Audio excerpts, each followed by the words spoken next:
How many miles are you going to run this week? It's a really great question that a lot of runners ask each other because our weekly mileage is one of those common metrics for looking at how much work you're doing on a weekly basis. And my college cross-country coach, somewhat jokingly, used to answer mileage as the answer to almost any running problem or question that you might have. Now, of course, he's sort of joking, but the lesson here is that mileage does tend to fix a lot of our problems. If we can run high mileage, we are going to be less susceptible to injuries because we're actually stronger, both in our muscles, our connective tissues, but also we're aerobically stronger. We're capable of faster workouts. We're probably going to be faster runners. And if I knew nothing about several different runners, but I knew how much mileage they were running over the course of the week, I would have a really good indication of who the faster runners were. So in this video, what I want to do is give you 3 tangible, easy ways to run more mileage. So if you're the type of runner who's typically running 15, 20, maybe 30 miles per week, you're in good company. A lot of runners are running mileage levels around 20 to 30 miles per week. But I know that if you are able to increase those miles gradually and safely over time, you will become a much better runner. So let's get started. Let's talk about 3 easy ways to gradually allow yourself to run higher and higher volume so you can get a lot faster. All right, our first concept is called baseline mileage. You have to know your baseline mileage because that really predicts how quickly you can increase your mileage from week to week. So let's just say you're a runner whose baseline mileage is about 20 to 25 miles per week. Now, baseline mileage is simply the amount of miles that you are very comfortable running per week. So if it's about 20 to 25, that means that that's a great mileage level for you. You're feeling good at that mileage level. Anything less, and it kind of feels like you're tapering, or it feels like you're in a recovery week, or you're just not running as much as you normally do. But if you run much more than 25 miles per week, that's when you're starting to become more fatigued. You're starting to experience a little bit more soreness. Your injury risk increases. So that baseline mileage is your sweet spot. And it's different for every single runner out there. Some runners are comfortable running 20 miles a week. Some runners are comfortable running 40 or even 60 miles a week. Look back on your training logs and see where you're comfortable. Where are you feeling like your running is very easy? What mileage levels make you sore and tired and fatigued? And then where is that sweet spot? Step 1 is knowing your baseline mileage because that indicates when you can be much more aggressive than the old 10% rule and when you have to be more conservative. So let's go back to our hypothetical runner. They're comfortable running 20 to 25 miles a week. This is their baseline. So if they're just coming back from some time off, they can increase their mileage much more quickly, up to 20 to 25 miles per week, than that old 10% rule, which says you shouldn't increase your mileage by more than 10% from week to week. So you can increase much more aggressively up until your baseline, but then once you get beyond it, let's be more conservative. Let's ignore that 10% rule and instead increase our mileage much more gradually than that. Because after all, beyond 25 miles, this runner is a little bit more uncomfortable. They're a little bit more sore, and this volume of running is more challenging to them. So know your baseline, be more aggressive leading up to it, but more conservative when you're increasing your mileage beyond that baseline level. Now, the second concept is to not actually increase your mileage every week. And that's one of the things that we learn from that 10% rule, which has become very popular over the last 10 or 15 years. We all think, well, if I'm increasing my mileage by 10% per week, then I'm being safe, right? Well, that 10% can amount to a lot of mileage if your weekly mileage is fairly high. And the rule indicates that you can increase your volume every single week. But it does take the body more time than just 7 days to adapt to this new workload that you've just put it under. You're experiencing more miles. Your body is struggling to recover from those miles, to adapt to those miles, and to adjust to this higher volume that you have just experienced. So let's increase our mileage about every 2 weeks. This gives you much more time to adapt to the higher volume, and it really does reduce your injury risk so that those higher mileage levels not only become manageable and doable, but they start to feel comfortable.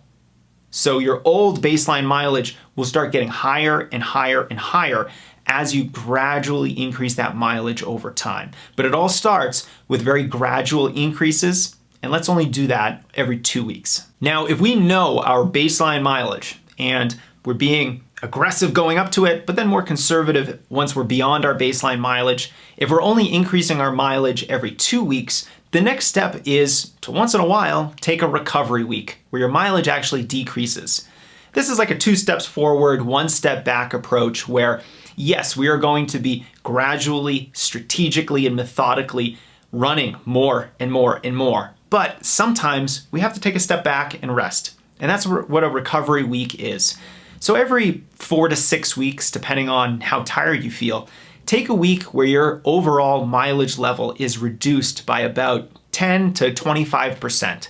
This is going to allow you 2 very important things. Number 1, to give you some physical recovery. You are going to be running less. Hopefully your workouts are a little bit easier too, in the spirit of a recovery week. And then you can actually adapt to all that hard work you've been doing. Without that recovery week, you are pushing forward almost every week. You are always in the process of building. That can be very physically fatiguing. And point number 2, it can also be very mentally fatiguing to always be on, to always be striving forward, to be doing more, to be running longer. And we don't want you to burn out. Part of the whole burnout process isn't just the physical part of it, it's the mental burnout. It's you just not being enthusiastic about your training. And a recovery week can give you a mental break from training so hard so that when you finally start the next week and you're actually ready to run higher mileage, you're mentally ready for it and you probably are starting to crave running a little bit more. So don't ignore the mental side of things. And those recovery weeks really help you with both the physical recovery and the mental recovery of just training so hard. Okay, strategy number 4. I know I said 3, but this is a bonus one. I'm on a roll here. Once you've done all those things, the other thing to keep in mind is that even though we've been talking about weekly mileage this entire time, weekly mileage can be somewhat of a short-term, short-sighted thing to focus on. Instead of always focusing on how many miles you're running in a 7-day period, let's instead think about your monthly mileage total. This is a longer term way of thinking about your training, and it's in that mindset shift that this really helps you. Because a lot of the times when we get so caught up in weekly mileage, we try to hit that number that we want to in our training log, but a lot of that is very forced. We have to run a certain amount just over a couple days, and that really does increase our injury risk. So instead of thinking about a 7-day window, instead let's think about an entire month. Running is a long-term sport. It takes months and years to even glimpse your potential. So it does make sense to have a more longer-term outlook on your training volume and on your progress. I started tracking monthly mileage for myself when I was just out of college, and I found it was a much better way of allowing myself to run more because I was focusing more on a longer time horizon. And so it allowed me to sometimes run a little bit less and have my weekly mileage be lower, but I was thinking bigger. I was thinking longer term, and it really is an effective strategy for helping yourself run more without it actually feeling too difficult. So there we have it. Those are four different ways of allowing you to run higher mileage by making it a little bit easier. Knowing your baseline mileage is where it all starts. Let's not increase our mileage every single week. Let's do every 2 weeks. Let's use recovery weeks, and then let's shift our thinking to not actually worrying about weekly mileage as much as we do monthly mileage.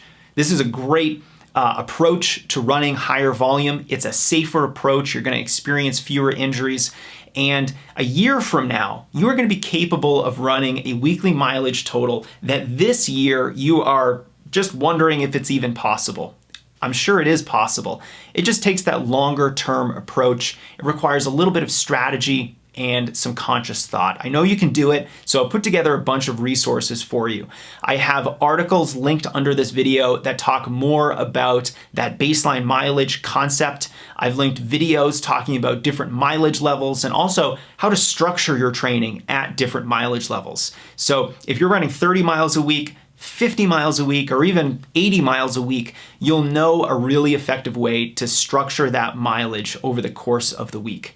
You know, taking into consideration the fact that you need to recover. You need to do a long run. You need to, if you're running high mileage, you may even need to run twice per day. So those resources I think are going to be really helpful for you.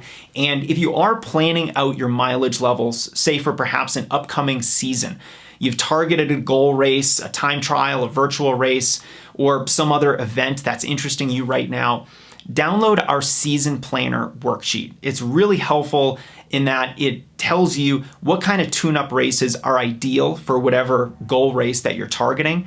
And it also sets up, gives you guidance on the number of weeks to have for your total season and also when to put those tune-up races and more. So I hope you find all these resources helpful. And if you are getting value from these YouTube videos, I'm doing a lot more recently, I would love for you to subscribe to our channel, hit that like button, share it with some of your running friends, your running team that you think would benefit from some of this guidance. Thanks, guys.